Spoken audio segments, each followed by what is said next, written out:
What is going on, guys? It is Daniel Wright, and you are here listening to another episode of Paving the Way.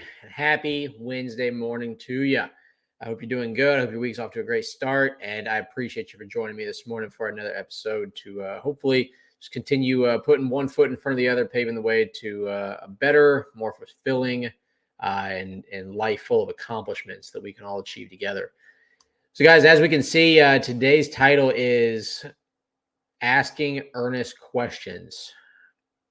That topic is something that's kind of relevant to me for a couple of reasons, actually. One of the reasons is I just finished a book, and forgive me that I don't know the exact name of the title, but it was basically about like asking more questions and like giving less answers. So asking questions properly, making sure to ask the right types of questions at the right times, so on and so forth, to really help people figure out the actual answers on their own, but asking the right questions to help them get there. So it was a good book. I'll drop it in the comments here to give the recommendation on which book it was, but it was definitely good for anybody in leadership type positions. Really, just anybody who really you're kind of in charge of helping other people learn, grow, develop professionally, personally, whatever it may be. So then that got me thinking. I'm like, man, we're doing a lot of learning in our company and in our lives right now. Also, there's a lot of things developing, a lot of things unfolding, and just really things like starting to just kind of stack up and grow and develop day in and day out. I've said it before. There's a lot of things happening very fast right now. But one of the big things that we always have to remember to do when we're learning, as we're developing, as we're teaching, so on and so forth, is we have to ask good, earnest questions. We have to make sure that what we're doing, because when you're asking the question, you're initiating a conversation. You're trying to get something out of it. And on the flip side of it, if somebody's trying to teach something to you and you don't understand what they're talking about, it's your responsibility to ask a good, earnest question, to get clarity, to gain understanding, so on and so forth, so that you both are on the same page and that there's no confusion, misunderstandings, or miscommunications.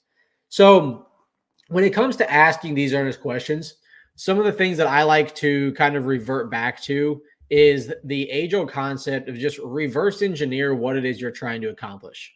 So if you have a situation where you are trying to, understand, for example, if you're trying to understand how to bake a cake, right?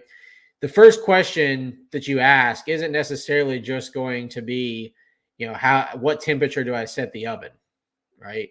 Or, well, how many eggs do I need, or whatever it may be. You need to first make sure that in your brain, before you speak, before you actually start asking the questions, that you're very clear on what exactly it is you're trying to understand, what you're trying to learn, what you're trying to gain. So that's where the reverse engineering starts. So you want to know, how do I bake a cake?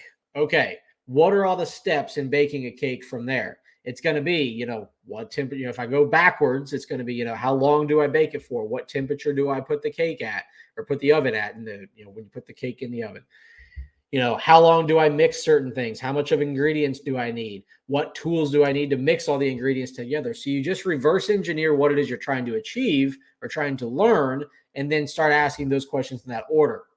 Because if you don't know exactly where you're trying to go and what you're trying to get to, but yet you just start asking questions and making things happen, things tend to get out of control very quickly. They get chaotic. And next thing you know, you've gone down a rabbit hole that has nothing to do with baking a cake. You're trying to make freaking pasta in Italy or something crazy like that. So make sure you know what the end goal is in mind, what you're trying to accomplish, what you're trying to achieve, and asking all these questions. When you're doing these questions, one of the big things that you want to do is when you ask a question, make sure it's clear. So you have to have clarity and specifics when you're asking those questions. So again, using the reference of baking the cake, if you're asking the teacher or asking an instructor, what specific tools do I need in order to make sure that I can mix the materials properly and bake this cake? Not just, what do I need? So then you're going to sit there and be like, what do you mean? You need an oven, you need a spoon, you need a mixer, you need a bowl, you need a pan, you need icing. Like, where do you want to start? You need a lot of things. So make sure you're getting very specific and clear on the questions that you're asking to make sure it's getting you one step further down the road to your ultimate goal and accomplishment. From there, you want to make sure that you have, empathy and open-mindedness when you ask these questions.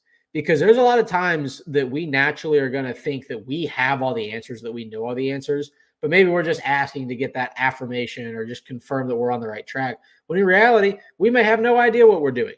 So when you ask a question, if you're genuinely seeking to learn and you're honestly curious about it, make sure that you are at least open and have understanding to like what the person is actually teaching you or how they're answering it, because they may have a completely different experience about achieving this goal than what you have. A person baking a cake in a third world country is going to be completely different than a person baking a cake in New York City. They just have different ways of doing things. So, I mean, there's been times where literally, when it comes to baking, I have been in Haiti and villages in the mountains where they bake bread a completely different way than what you and I would bake bread right here in Charlotte, North Carolina. So you have to make sure that you're open-minded when you're asking the questions. Take into consideration who you're asking the questions to. Do they have that same background, the same experience, the same taste, whatever it may be that you're trying to accomplish here? And then the biggest thing is when you're asking these questions, you have to make sure you're actively listening. We all are guilty of it, myself included, that we get to asking questions and we're just waiting for the person to answer so we can either ask the next one or prove to them that we already actually knew the answer. Then it makes you wonder why the heck you asked the question in the first place, right?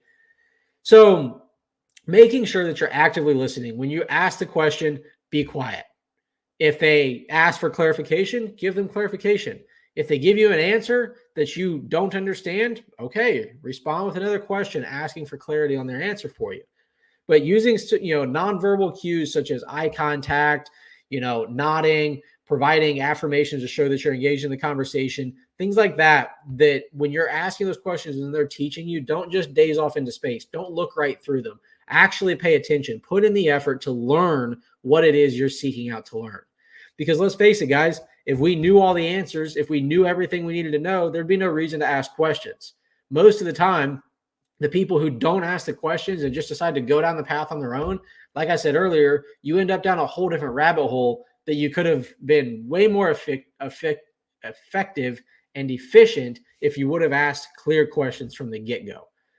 So that's just something that's kind of been on my mind recently. Like I said, I read the book about asking more questions, better questions, the right questions at the right time, things like that. And I thought it was very relevant. I wanted to share it with you guys. So I hope that helps a little bit today. I know it's a short one today. Like I said, I try to keep the Wednesday ones, a little bit on the shorter side because I know we all got a lot of things to do. We're all very busy people accomplishing a lot of very big goals. So as I've told you guys, we continue to have things unfolding here at Proline within the company and my life personally and things like that. And I'm looking forward to continuing sharing these things with you guys.